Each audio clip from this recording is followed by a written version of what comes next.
Halo, bagaimana cara menghindari supaya kita tidak menjadi leukemia?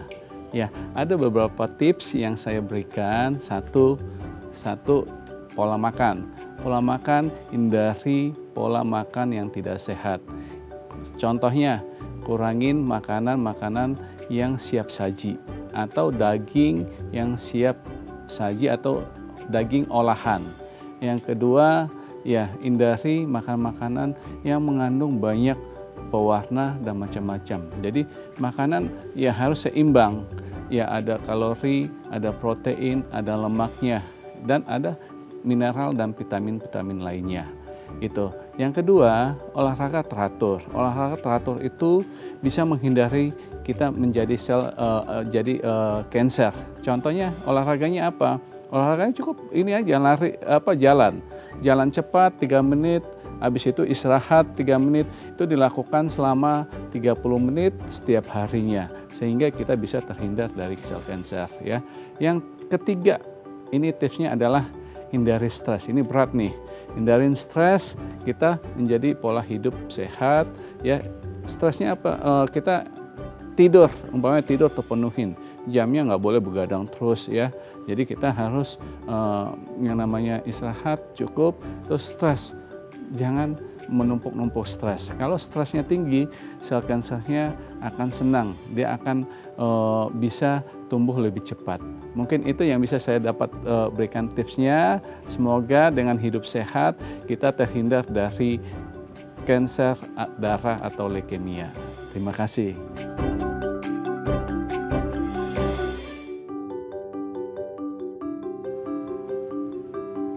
Halo pemirsa, apa kabar? Senang sekali saya Astia Dika bisa kembali menemani Anda di program talk show yang syarat informasi inspiratif, apalagi kalau bukan bincang sehati.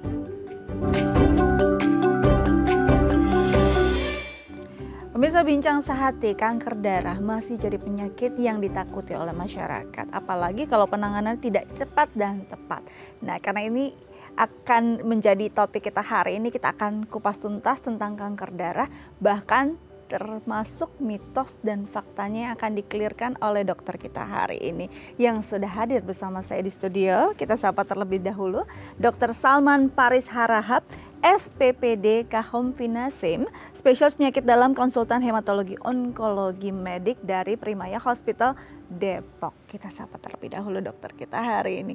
Halo dok, apa kabar? Baik Mbak Dika. Selamat datang di Bincang Sehati. Mudah-mudahan. Hari ini kita bahasannya rada serem ya, kanker darah. Tapi tetap harus dengan senyuman ya, kita bagi informasinya. Tentu. Ada beberapa hal yang mau saya tanyakan terkait mitos atau fakta seputar kanker darah terlebih dahulu nih dok ya. Kita bahas satu persatu. Yang pertama, mitos atau fakta dok, kalau anemia itu bisa berkaitan dengan kanker darah. Kadang-kadang orang berpikir, fakta dok? Ya. Wow, why?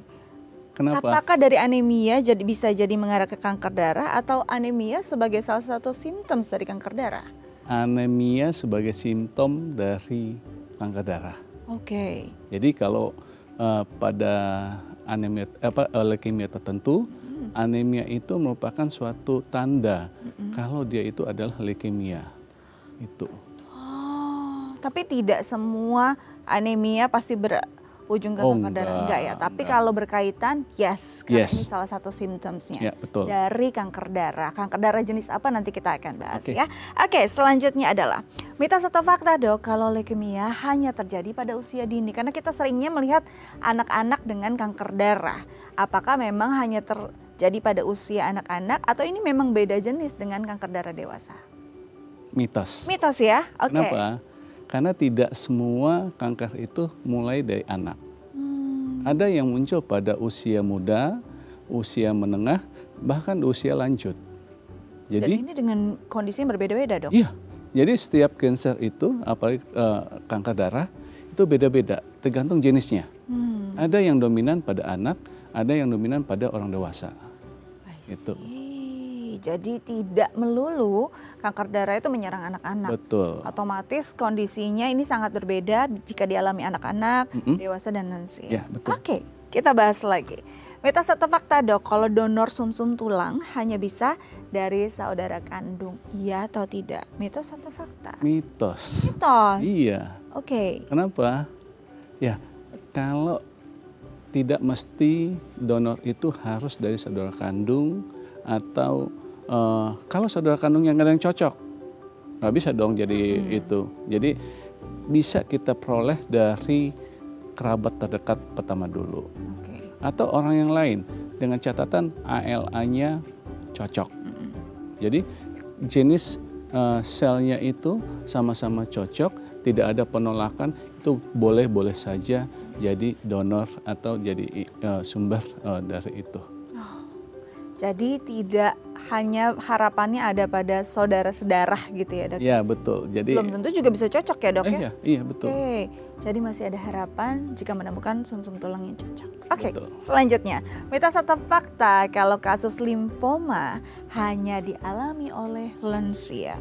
Nah ini tadi kalau kanker darah orang langsung leukemia tuh pasti anak-anak, limfoma pasti orang dewasa, pasti kakek nenek yang mengalaminya. Benar atau tidak? Mitos. Mitos juga. Apa? Karena limfoma juga bisa terjadi pada usia muda. Oke. Ya, usia belasan tahun juga bisa. Tapi pada umumnya rata-rata di antara usia 40 tahunan. Itu. Oke. Ini saya menarik sih dengan limfoma. Limfoma ini kan yang ditahu adalah kayak ada kelenjarnya juga gitu ya dok. Betul. Ya. Nah ini tuh yang membedakan dengan benjolan kelenjar, kan kadang kalau kita lagi drop badannya juga suka ada kelenjar yang benjol gitu kan, yang membesar. Yang membedakan dengan gejala ke arah limfoma itu apa dok? Yang membedakan itu kita bisa lihat kalau kita umpamanya radang nih, radang tenggorokan atau apa itu ada benjolan, atau orang yang terkena TBC suka ada benjolan juga di sini. Namun dia perjalanannya lambat. Kalau simptomnya mungkin hampir sama ya, ada demam, keringat, apa segala macam, terus ada penurunan berat badan. Kalau yang infeksi akut, yang infeksi bakteri biasa mungkin penurunan berat badan dia nggak punya. Tapi kalau pada limfoma itu drastis sekali turun berat badannya. Terus pembesaran kelenjar getah beningnya itu cepat, nggak hanya satu. Kalau infeksi kan lokalisasi aja. Umpamanya kita batuk di sini aja. Tapi kalau limfoma, dok, saya kok dalam 2 bulan berat badan saya habis 10 kilo. Terus benjolannya cepat banget pindah, besarnya. Yang tadinya cuma segini, mungkin kacang. Ya, gitu ya. Itu naik, jadi besar kayak begini gitu. Jadi itu kita jangan lengah, kita harus cepat-cepat. Oh, jangan-jangan ini suatu keganasan. Itu. Jadi ini membedakan ya, jangan abai, jangan juga panik. Jadi memang ada batasannya. Apa yang membedakan memang pembengkakan kelenjar karena ada infeksi dengan memang karena ada kondisi limfoma yang arahnya keganasan. Oke, selanjutnya adalah mitos atau fakta sih dok, kalau kanker darah tidak bisa disembuhkan, benar atau tidak? Mitos. Mitos. Oke. Gimana dok? Kita sekarang udah mempunyai pengobatan macam-macam, ya.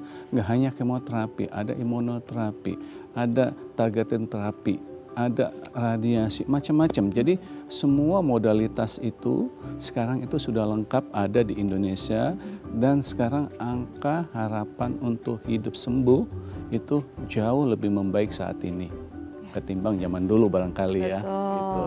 Jadi ketika mendengar Anda divonis kanker darah, belum tentu itu harga mati ya dok ya? Oh enggak, sekarang udah banyak harapan, udah banyak fasilitas kesehatan di Indonesia yang mampu menanganin sampai sembuh. Yes, remisi dan sembuh. Ya, gitu remisi komplit. Yes, Oke. Thank you dok. Untuk mitos faktanya hari ini sudah istilahnya diluruskan semua. Nanti kita akan bahas lebih jauh lagi tentang kanker darah, tapi usai jeda ya. Pemirsa, jangan kemana-mana, tetap bersama kami di Bincang Sehati.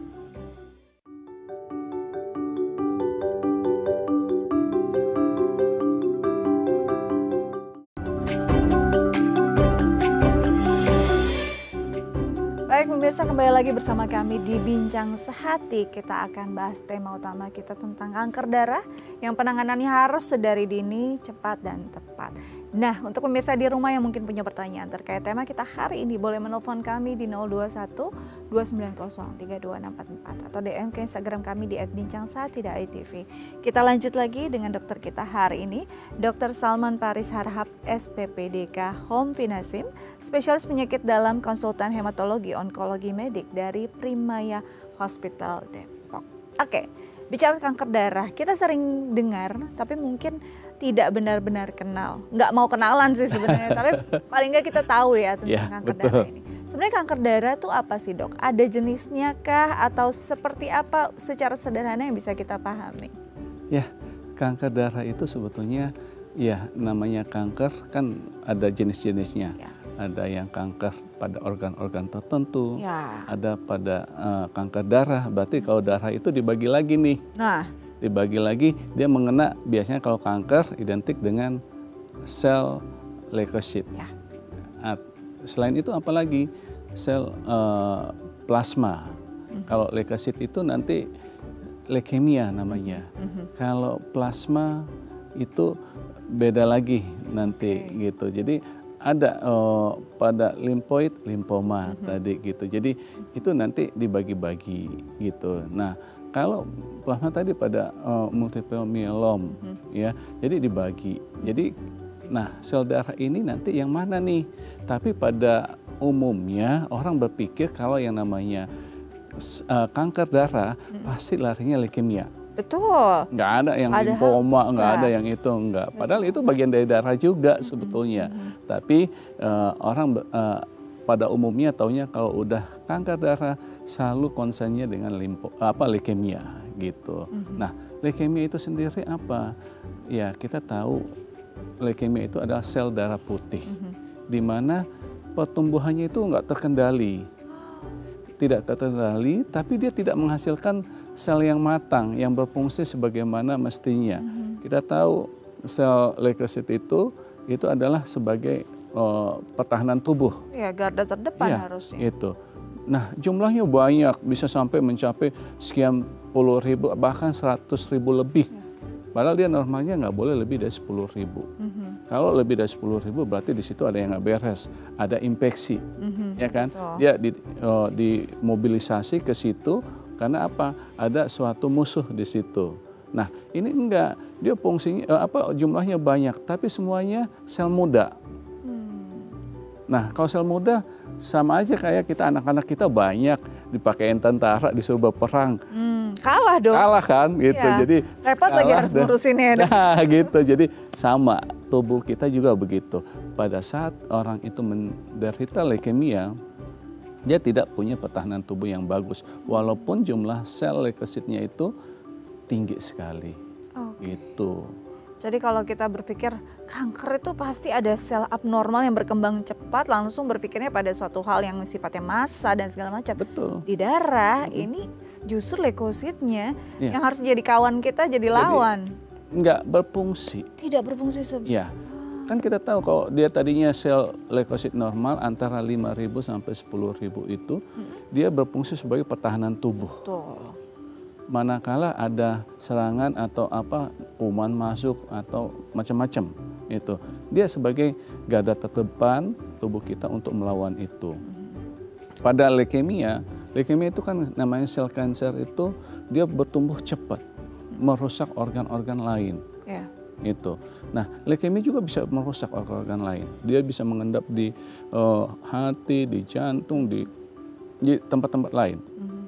Bahkan di gusi, nanti gusinya akan kelihatan bengkak-bengkak. Berdarah gitu ya.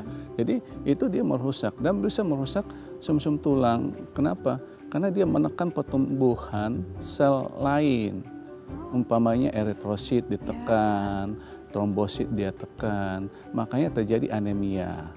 Makanya terjadi trombositnya rendah, maka muncullah perdarahan di bawah kulit gitu ya. Jadi orang berpikir kalau ada orang dengan lemas, timbul perdarahan atau lebam-lebam, terus leukositnya tinggi, udah pasti itu leukemia gitu. Jadi kita gampang untuk screeningnya apa? Cukup dengan periksa darah kalau ada simptomnya. Cukup dengan periksa darah jika ada simptomnya. Kita udah mengarah ke sana. Paling tidak kita tahu dulu, kita sadar betul dulu kalau kita itu sedang tidak baik-baik aja. Oh ini leukositnya tinggi, katakanlah 30.000, HB-nya rendah, trombositnya rendah. Saya mulai muncul gusi berdarah atau mimisan atau bintik-bintik merah, demam terus-menerus, berat badan turun. Ya itu boleh dikatakan udah hampir 90% itu Arahnya leukemia. ke sana. Itu tinggal kita memastikan nanti, oh ini jenisnya apa. Itu. Jadi memang kadang-kadang kita tuh abai, pelan-pelan sudah terasa sebenarnya ada simptom kecil-kecil sedemikian rupa. Karena kombinasinya nggak selalu komplit begitu ya dok ya? Ya. Bisa jadi gejalanya hanya satu gejala, Betul. 2 gejala. Ya. Tidak semua keluhan itu dipunyai oleh semua orang sama gitu. Ada yang cuma kok saya lemas ya. Sering lemas. Itu. Yang paling dominan itu paling lemas sama demam. Itu. Kok saya lemas-lemas terus ya gitu ya. Dia kontrol, periksa ke dokter, cek darah. Oh ya, mulai kelihatan. Sebetulnya kalau dia kita temukan di awal, bahkan belum leukositnya tinggi banget, sebenarnya udah bisa kelihatan gambarannya. Mulai dari gambaran hitung jenisnya kelihatan, komposisinya tidak stabil. Yang harusnya 100% itu, ini komposisinya ini, yang normalnya begitu, ini nanti mulai terganggu tuh sebetulnya. Ya, tapi kan itu yang tahu harus yang ahli. Yang ahli, kalau nggak ahli ya nggak bisa. Nggak gitu. bisa cuma kita baca begitu aja terus kayak arahnya ke sana. Gitu. Ya, ini bisa terlihat walaupun jumlah leukosit belum setinggi itu. Iya bisa. Itu. Nanti kita bisa menemukan sel moda, sel blast namanya, gitu. Kita bisa lihat, oh ini ada mulai pergeseran aneminya, HB-nya turun, tapi leukositnya naik, trombositnya juga turun, itu bisa kita lihat dari situ. Pemeriksaan yang murah nggak mahal itu, dan bisa kita membantu mengarah ke sana, gitu. Ya. Ini yang menyenangkan untuk ibu-ibu ya, murah nggak mahal gitu ya. Jadi bisa ada tindakan preventif lebih dulu gitu ya. Betul, yang penting bagaimana kita aware terhadap diri kita. Jadi cancer itu selalu gini, cancer itu selalu ditandain dengan adanya perubahan dalam tubuh kita. Nggak mungkin cancer nggak ada perubahan dalam tubuh kita. Kita harus sadar betul kalau ada perubahan yang nggak lazim, umpamanya suara saya parau nih, serak yang tadinya enggak. Oh berat badan saya turun nih, atau pola buang air besar saya berubah, enggak lancar, bulat-bulat, terus besok diare, itu. Terus atau saya kok sesak terus ya, batuk, enggak sembuh-sembuh. Nah kita harus sadar tuh, kita jangan-jangan saya kena kanker nih. Ya, kanker apa? Ya itu nanti kita berdasarkan simptomnya. Ya, kita cek simptomnya apa gitu. Yang penting kesadaran kita untuk sehat dulu deh gitu ya. Kita sadar nggak kalau kita itu ada masalah? Kita sadar nggak kalau ada tubuh kita itu mengalami perubahan? Nah, kalau nggak sadar, nggak usah. Biasanya kan ininya kan orang selalu menganggap remeh, nggak usah periksa ke dokter, nanti kalau ketahuan gue stres. Males ya. Ya kan, ketahuan stres, saya nggak bisa stres. Loh, kalau ketahuan juga emang nggak stres. Betul. Stres juga kan ketahuan gitu. Dan ketahuannya di akhir lebih stres. Iya lebih stres, malah nggak bisa diobatin. Betul. Lebih parah lagi kan. Padahal tadinya kalau cancer itu kan stadiumnya semakin rendah, semakin harapan hidupnya itu semakin besar. Lebih tinggi. Kalau stadiumnya itu stadium 4, ya kita juga yang ngobatin aja nggak yakin, apalagi hasilnya gitu. Jadi, nah kalau udah kayak begitu kan menurunkan angka harapan hidup. Jadi sedini mungkin, serendah mungkin stadiumnya, ya kita angka harapan hidupnya juga akan lebih baik. Jadi memang lebih baik menyediakan payung sebelum kehujanan. Betul. Gitu ya dok ya. Nah ini menarik ketika dokter tadi mengatakan bahwa gejalanya tuh ya banyak gitu. Kadang-kadang kita nggak sadari. Seperti mungkin gusi berdarah. Ini paling sering nih, gusi berdarah, lebam-lebam di kulit. Dalam kondisi demikian, sebenarnya apa yang sedang terjadi pada tubuh seorang yang memang mengidap leukemia? Ya, itu tadi. Pada saat sel leukositnya itu dominan, nah trombosit itu ditekan produksinya sama dia. Trombosit ditekan sehingga jumlahnya menurun. Nah nanti komposisinya tuh leukemia itu leukositnya tinggi, HB-nya rendah, trombositnya rendah. Karena trombosit yang rendah itulah yang membuat mimisan. Ya kita tahu fungsi trombosit itu adalah sebagai sel yang bisa membekukan atau Pembekuan darah ya? pembekuan darah gitu ya. Kalau kita ada luka atau apa gitu. Nah, pada leukemia kan juga pembuluh darahnya rentan, pecah. Betul. Kenapa? Terjadi inflamasi yang tinggi, yang terus-menerus. Nah, kalau terjadi inflamasi yang tinggi dan terus-menerus pada pembuluh darahnya pecah. Nah, kalau pecah, mekanisme pertahanan tubuh kita yang pertama itu adalah trombosit, itu adalah mekanisme pertama dalam tubuh kita, sehingga dia disebut dengan homeostasis primer. Ya, jadi dia akan berusaha menutup celah-celah itu, sehingga nanti akan muncul lagi mekanisme perdarahan sekunder yang lainnya untuk memperkuat, menjadikan pembekuan ini, sehingga terjadi pembekuan yang permanen, sehingga pembuluh darah yang tadi bocor ketutup, perdarahan tidak terjadi. Nah, kalau umpamanya yang nutupnya aja sedikit, bisa nggak berhenti perdarahannya? Kan nggak bisa gitu. Jadi ya satu-satunya cara harus dipenuhin dulu jumlahnya. Trombosit tadi ya? Iya. Nah, kalau jumlahnya sedikit, ya dia muncullah perdarahan, gusi, lebam-lebam dan segala macam. Gitu. Terbayang bagaimana perjuangannya di dalam begitu ya dok ya? Sangat-sangat. Ini menarik sekali, dokternya juga luar biasa menjelaskan, benar-benar membuat kita tuh paham betul ya kondisi tubuhnya seperti apa untuk orang-orang yang punya tantangan leukemia. Nanti kita akan bahas lebih lanjut. Saya jeda, pemirsa jangan kemana-mana, tetap bersama kami di Bincang Sehati.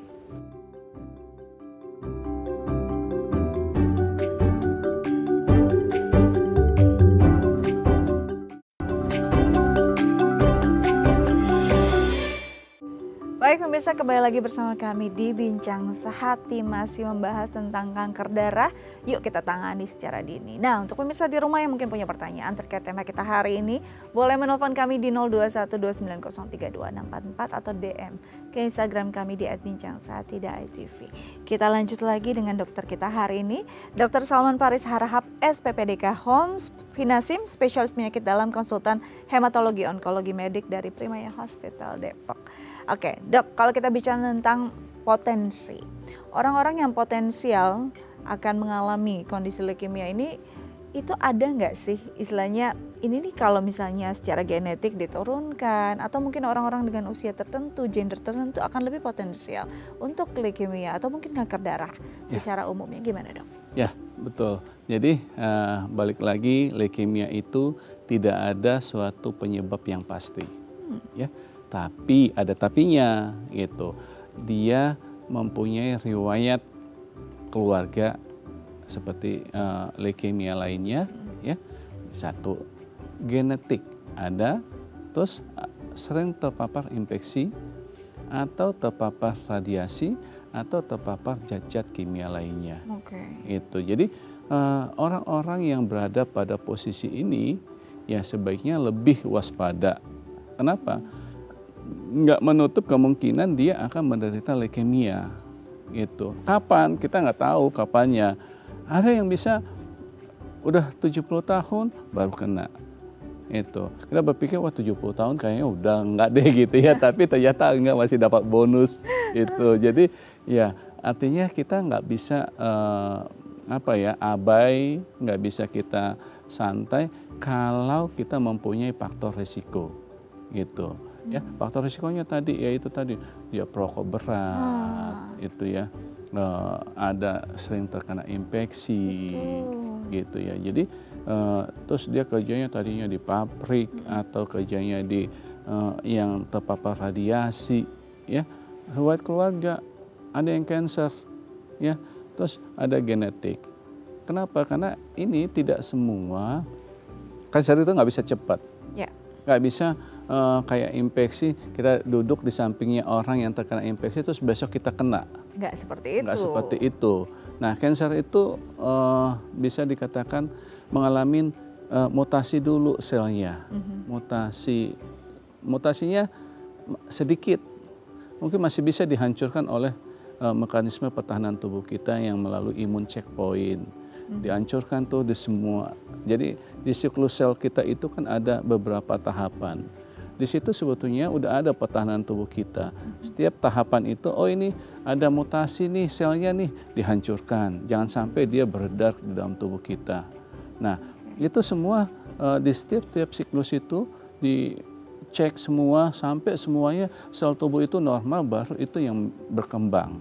Itu kalau nggak bagus, dia dimusnahkan. Kita punya mekanisme tubuh yang memusnahkan itu. Di dalam tubuh kita ada yang kalau kita lihat itu lebih dalam lagi ada P53. Dia itu menghancurkan sel-sel yang tadi bermutasi, yang tidak yang abnormal itu dihancurkan supaya nggak jadi masalah dalam tubuh kita. Namun pada saat ini tidak bisa bekerja dengan baik pada kondisi-kondisi tertentu. Nah ini nggak bekerja, ini lolos nih. Yes. Yang lolos ini makin lama makin banyak gitu, makin banyak. Nah inilah yang menjadi bibit dari suatu sel kanker itu. Jadi kita tahu berarti lama dong prosesnya, iya pasti lama. Nggak mungkin kanker 1 bulan 2 bulan terjadi terus dia jadi manifest menjadi kanker, enggak. Butuh waktu yang panjang, bisa 7 sampai 10 tahun itu. Terus kalau bagaimana kalau orang baru lahir udah kanker? Ya, gimana? Berarti kan dia dari bapak ibunya diturunkan, mutasi gennya tuh benar-benar tinggi, dan itu sebetulnya ini tinggal manifestasi aja terjadi pada anaknya gitu. Jadi ini bibit ini yang lebih dominan, walaupun sebetulnya genetik itu kan kurang lebih antara 15% itu faktor risiko genetik itu 15%. Namun begitu faktor lingkungan tadi yang 85% itu kena, dia bisa jadi dominan gitu. Jadi balik lagi seberapa besar kita mendapatkan faktor eksternal itu, yang faktor risiko lain selain genetik gitu. Jadi itu yang mesti harus kita waspadain. Oleh karena itu kita mau nggak mau untuk menghindarinya itu apa?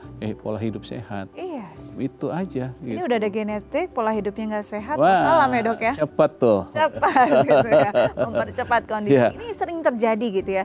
Kadang-kadang kita mungkin kondisinya nggak enak, demam gitu. Terus leukositnya kok tinggi. Terus mungkin ada pembengkakan kelenjar. Tapi kalau dibilang apa penyakit, intinya belum bisa diketahui, tapi ini terus-menerus setiap kondisinya pemeriksaan penunjang keluar hasilnya demikian. Ini sebenarnya sudah mulai kita berpikir kayaknya harus ada tindakan preventif ya. Kenapa saya kok begini terus kondisinya? Ini bisa jadi satu alarm juga dong dok? Iya, karena salah satu yang tadi saya bilang, orang yang terkena kanker itu salah satu faktor predisposisinya adalah infeksi. Infeksi yang terus-menerus itu membuat bisa nanti selnya itu bermutasi. Nah, dari situlah kita bibitnya itu muncul, sehingga itu yang bisa mengakibatkan tadi kanker. Jadi umpamanya di tempat lain CH cervix, pasti dia diduluin oleh peradangan pada cervixnya dulu, mulut rahim.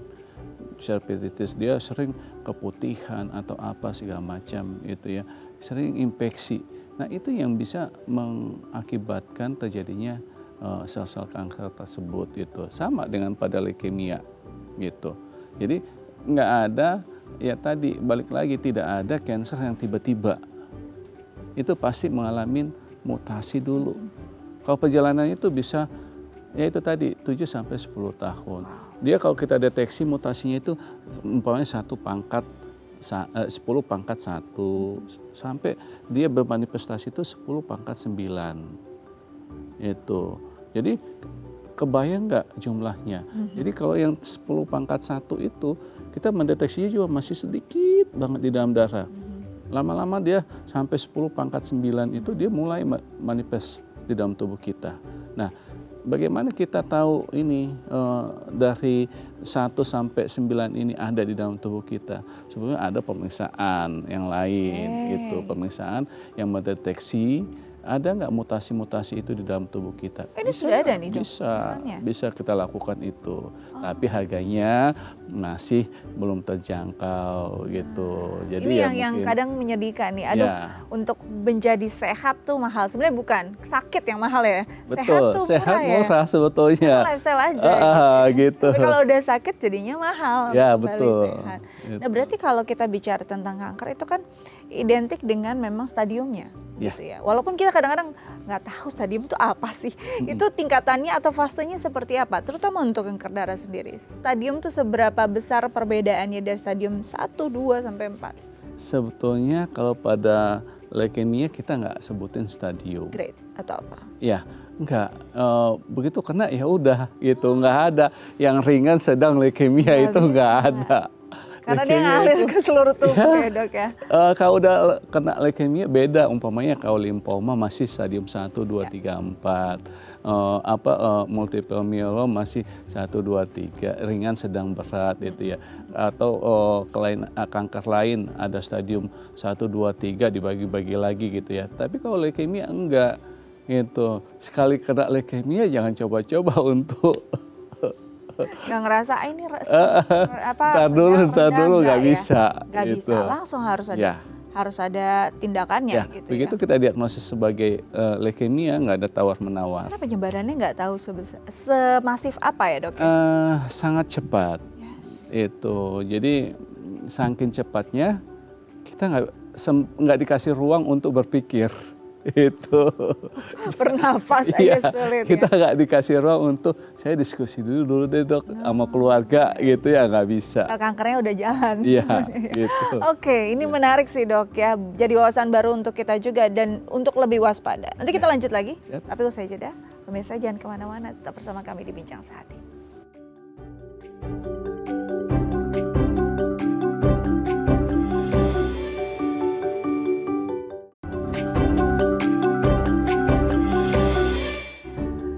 Pemirsa, kembali lagi bersama kami di Bincang Sehati, masih membahas tentang kanker darah yang harus ditangani secara dini dengan cepat dan tepat. Kita masih bersama dengan dokter kita hari ini, Dr. Salman Paris Harahap, SPPDK Home Finasim, spesialis penyakit dalam, konsultan hematologi onkologi medik dari Primaya Hospital Depok. Saya juga masih membuka line telepon untuk Anda yang ingin berkonsultasi langsung atau lihat DM Instagram di line teleponnya 0212903244 atau DM Instagram kami di @bincang-sehati.it. Oke, Dok, kalau kita bicara tentang kanker darah, dokter sendiri sempat menyinggung di awal segmen ya Dok ya. Memang nggak semua dialami orang tuh identiknya kanker darah anak. Padahal setiap usia punya istilahnya apa ya, mainannya sendiri untuk si kanker darah ini gitu. Betul. Kan. Ada perbedaan nggak sih dari jenisnya atau memang gejalanya akan lebih berat ketika dialami oleh anak, dewasa atau lansia, atau semua fase ini bisa sama beratnya? Ya. Betul, kanker itu ya kita berbicara tentang kanker darah dulu, khususnya pada leukemia. Ya, leukemia itu kan dibagi menjadi 4, leukemia akut dan kronik. Masing-masing itu ada 2, ada yang namanya menyerang pada limfoid dan granulosit ya. Jadi kalau limfoid itu yang akut itu ALL, kalau yang akutnya mieloid AML. Nah, kalau yang kronik itu kalau yang kroniknya mieloid itu LGK itu ya, yang leukemia granulocytic kronik ya. Kalau yang kroniknya si limfoid itu CLL ya, kronik limfoid leukemia. Nah, apa artinya kalau yang ALL itu dominan pada anak? Jarang pada orang dewasa. Yang AML jarang pada anak, tapi lebih sering pada orang dewasa. Nah itu, jadi di situ kelihatan perbedaannya ya, gitu ya. Nah kalau pada anak ya karena dia masih kecil ya, angka harapan hidupnya jauh lebih, keberhasilannya lebih tinggi ketimbang orang yang dewasa. Kenapa? Apalagi pada usia tua, muncul pada usia 60 tahun. Komorbidnya ada, angka harapan hidupnya kecil. Kenapa angka harapan hidupnya kecil? Karena tadi dengan adanya komorbid ini, dia udah ketidaksiapan organ-organnya dia itu untuk menerima yang terburuk. Kemoterapi dulu deh kita berikan yang pertama kali. Kemoterapi itu kesiapannya dia itu untuk efek samping daripada kemoterapi ini dia nggak sekuat orang usia muda. Pasti. Itu satu. Yang kedua, kalau dia punya komorbid apalagi gitu ya. Terus untuk kalau berbicara dengan transplantasi organ atau stem cell, nah kesiapan orang yang usia muda jauh lebih bagus ketimbang usia lanjut, sehingga itu juga mempengaruhi keberhasilan. Itu jadi pada dasarnya kalau yang akut ini ya semakin muda semakin bagus prognosisnya, semakin tua semakin buruk prognosisnya. Gitu. Kalau yang kronik sih rata-rata hidupnya panjang ya, gitu ya. Jadi kecuali yang LGK tadi, dia bisa bertransformasi menjadi yang akut. Itu kalau dia tidak mengalami pengobatan sampai remisi komplit atau dia tidak kontrolnya, ya saya udah sehat nih gitu, diabaikan, dia minum obatnya acak-acakan gitu ya. Nah pada suatu momen tertentu nanti dia bisa tinggi, mengalami akselerasi dan mengalami transformasi menjadi ke arah yang akut. Kalau yang akut balik lagi, semakin dia usianya tua semakin jelek prognosisnya gitu. Jadi itu yang membedakan di antara jenis-jenis leukemia ini. Jadi ya kita lihat dulu nih pertama nih, saya leukemianya akut atau kronik.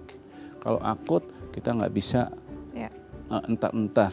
Kalau yang kronik tadi, kalau yang CLL malah kita nggak diapa-apain, cuma dipantau aja. Kualitas hidupnya aja ya diperbaiki. Ya, dipantau, tidak ada mengalami kenaikan yang signifikan. Kalau cuma segitu aja ya biarkan aja, nggak dikasih obat. Itu. Jadi dia bisa bertahan ya. Kecuali dia mulai ada kenaikan, ada mengalami ini ya, perubahan, itu baru kita evaluasi ulang kembali gitu. Kalau yang LGK tadi masih mendapatkan pengobatan, minum obat setiap hari ya selama hidupnya dia gitu ya. Tapi kalau yang si akut nggak bisa, nggak ada tadi tawar menawar, ntar dulu deh saya diskusi sama keluarga atau apa, ntar dulu deh bulan depan, iya kalau bulan depan masih ada gitu. Jadi ini kalau yang akut itu. Jadi kita harus bedakan. Ini pertama kali kalau kita didiagnosis sebagai leukemia, leukemia akut atau kronik. Itu yang paling penting. Itu yang penting gitu. Kalau akut jenisnya apa? Ya itu tadi. Kalau yang anak ada yang dominan namanya ALL. Kalau pada dewasa yang dominan AML. Itu. Oke. Nah ini menarik, ketika mungkin kanker anak nih dok, ALL sampai remisi komplit, masih ada potensi nggak saat dia dewasa akan muncul dengan kondisi yang balik lain? lagi bagaimana lifestyle-nya gitu. Ini yang penting ya. Begitu dia remisi komplit, tapi begitu dia udah dewasa lupa kalau dia penderita bekas leukemia gitu. Lupa riwayatnya dok ya. Tadi yang ngerokok atau apa segala macam gitu, atau dia makan siap saji atau makan makanan instan lainnya gitu. Makanan instan lainnya juga berisiko. Saya baru baca tadi pagi di penelitian di Harvard ya. Ternyata makanan tertentu yang sudah instan itu berisiko tinggi untuk menjadi kanker. Food proses gitu. Yang luar biasa itu ya dok ya? Iya gitu. Jadi emang ya, atau daging olahan itu.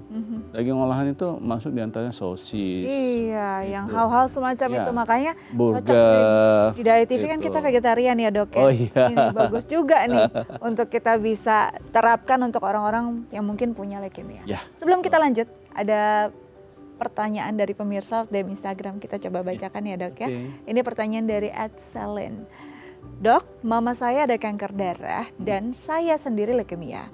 Belakangan ini berat badan saya mulai turun padahal makannya seperti biasa. Apa penyebabnya dan bagaimana mengatasinya? Terima kasih. Kita lihat ini, kita turut prihatin juga ya. Ibu kanker darah, anak leukemia. Dan ini yang ingin ditanyakan adalah berat badan yang turun drastis. Tadi dokter juga sempat menyinggung berat badan yang turun drastis walaupun makan bisa aja biasa ya dok ya. Apa yang terjadi? Ya, pertama kita cek dulu status leukemianya apa saat ini. Remisi komplit enggak? Kalau ada remisi komplit, kita cari yang lain. Ada nggak penyakit lain? Ada nggak tiroid? Ada nggak diabetes gitu ya? Atau ada nggak kondisi-kondisi lain yang bisa mengakibatkan berat badan turun gitu. Jadi kita lihat status, kalau leukemianya remisi komplit berarti bukan dari situ berat badannya turun. Kita harus cari yang lain. Kenapa? Kita tahu mereka itu pasti imunnya jelek. Ya, yang penderita leukemia itu imunnya tidak sebagus orang yang normal. Berarti dia rentan untuk terjadi infeksi atau kondisi-kondisi yang lain itu. Jadi oleh karena itu kita cek dulu nih gitu, apakah dia benar-benar leukemianya yang bikin berat badan turun atau ada kondisi-kondisi lain yang bisa mengakibatkan berat badan turun. Gitu. Karena bisa saja terjadi komplikasi karena ada komorbid yang lain. Iya, bisa gitu. Atau dia punya hipertiroid. Itu berat badan turun juga drastis gitu ya. Jadi kita harus benar-benar pastikan, ini pertama pastikan dulu status leukemianya gitu. Yang kedua baru cari apa nih, jangan-jangan ada yang lain gitu. Oke Mbak Selin, jadi yang harus dilakukan secepatnya ke fasilitas kesehatan, diperiksakan ya. Betul. Kondisinya, statusnya, dan mungkin ada kondisi-kondisi lain yang bisa menyebabkan berat badannya drastis turun walaupun makannya biasa. Ya, betul. Nah kalau untuk orang dengan leukemia secara metabolik ini terganggu dengan sangat nggak dok? Apalagi kan mungkin pengobatannya juga luar biasa, apalagi yang akut ya, nggak bisa ditunggu gitu ya. Ada mungkin dari obat-obatan, ada juga dari radiasi ataupun dengan kemoterapi. Ini apa saja yang terjadi pada tubuhnya? Karena banyak yang takut akhirnya gak mau melakukan pengobatan karena setelah di kemo kondisinya lebih parah gitu kan. Nah mungkin ini bisa jadi wawasan untuk pemirsa untuk gak takut berobat gitu. Pertama, kemo itu adalah cara kita untuk menyembuhkan sel kanker. Ya. Yang harus kita pahamin itu jangan mikirin efek samping yang tidak penting kita pikirkan. Sekarang harus ada pemikiran dalam tubuh si pasien atau keluarga, kemo itu adalah salah satu cara untuk menyembuhkan. Ya. Oleh karena itu, apapun itu jalankan aja. Itu dulu. Kenapa? Kalau mindsetnya itu, aduh kalau saya kemo nanti akan begini, akan begitu, pasti datang. Saya punya pengalaman, berbagai macam pengalaman lah ya. Saya pasien yang usia tua datang ke saya, usia hampir 80 tahun. Terus dia sangat antusias, saya harus hidup sembuh, harus ini karena punya ini jemaah saya banyak apa segala macam. Ya, Bapak yakin? Yakin dok, mau di kemo, mau. Dan itu benar-benar si Bapak ini survive dan nggak kenapa-napa. Fine aja ya dok ya. Dan ada pasien saya kebalikan, usia 18 tahun, dia sebelum di kemo yang dia tanyakan ke saya apa? Dok, kalau nanti saya kemo berarti saya mual muntah rambut rontok. Dia lebih takut mual muntah rambut rontok daripada nyawanya hilang. Itu dia. Jadi memang betul sekali ketika mau menjalani pengobatan terutama kemoterapi ini siapkan perlu diri dulu.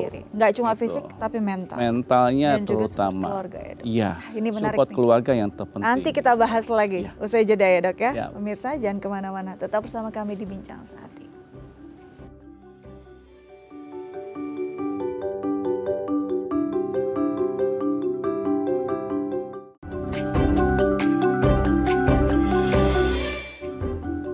Baik pemirsa, kembali lagi bersama kami di Bincang Sehati, masih membahas tentang kanker darah, bagaimana menangani secara dini dengan cepat dan tepat. Dan masih bersama dengan dokter kita hari ini, Dr. Salman Paris Harhab, SPPD Kahom Finasim, spesialis penyakit dalam konsultan hematologi onkologi medik dari Primaya Hospital Depok. Tadi kita terpotong di segmen sebelumnya, bagaimana seseorang yang harus menjalani kemoterapi. Ini kan siklusnya juga lumayan panjang ya dok ya, tergantung dengan kondisinya. Tapi yang pertama ditanyakan bukan masalah fisiknya aja, mentalnya harus siap. Seberapa besar mental ini memengaruhi kesembuhan dari pasien kanker darah? Ya, sangat besar. Kenapa? Kalau pasiennya stres, itu sel kankernya ketawa. Oh, dia ini merajalela ya dok ya? Iya, semakin kita stresnya tinggi, semakin dia susah kita kendalikan. Kenapa? Kita tahu pada saat kita stres, yang namanya imun kita itu menurun. Ya, stres oksidatifnya itu akan tinggi, sehingga di pembuluh darah dan di jaringan itu terjadi inflamasi juga kan gitu. Jadi itu yang membuat dia senang gitu. Maunya dia kita senang-senang gitu. Bahkan kalau di negara-negara lain mereka itu walaupun dia udah cancer stadium 4, yang mereka diutamakan itu kamu senang-senang. Happy. Iya, gitu. Supaya apa? Kualitas hidupnya lebih baik gitu ya. Nah, balik lagi ke pengobatan kemoterapi pada sel leukemia gitu ya, pada penyakit leukemia. Ya kita tahu kondisi kemoterapi pada leukemia itu membutuhkan perhatian yang sangat cukup harus tinggi ya. Kenapa? Begitu dia menjalani kemoterapi, dia ditempatkan di ruang steril.